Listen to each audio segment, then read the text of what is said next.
Thank you from the bottom of my heart, Wisconsin. I am forever grateful. Thank you. That was Liberal-backed Judge Susan Crawford declaring victory in the race for Wisconsin Supreme Court. Yeah, the race was called at about 9 last night, projecting Crawford's win over Republican-backed Brad Schimel. So that means the Liberals will keep the majority on the state's high court. The race is getting national attention, with some analysts seeing it as a first big test for the Trump agenda since he retook the White House.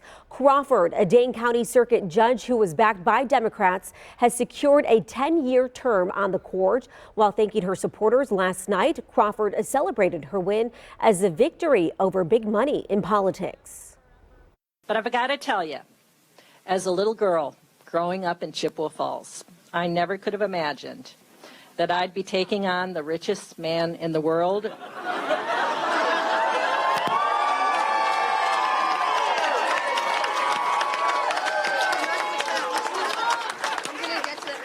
For justice in Wisconsin, and we won.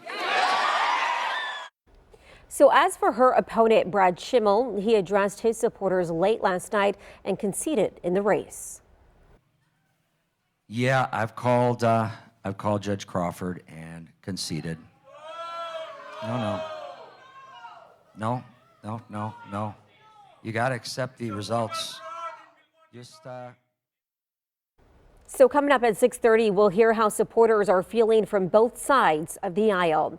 And these results come as record levels of money were spent on the Supreme Court race. This is a race our chief political reporter Charles Benson has been following since the beginning.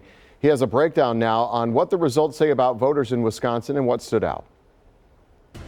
The headline for the Wisconsin State Supreme Court race can be summed up in 3 words: not even close. Let's look at the numbers. As of last night, we saw a record turnout for an April spring election, just north of 2.1 million voters. Also, we saw record spending in this state Supreme Court race, with politics showing it somewhere north of $100 million.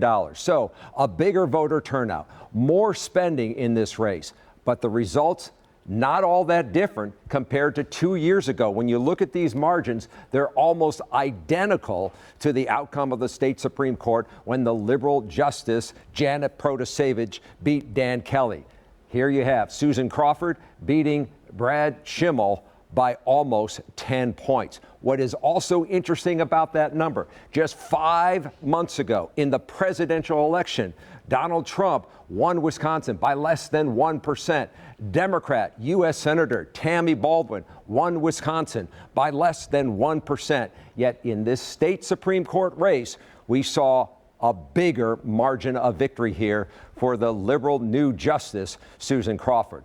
What does this mean?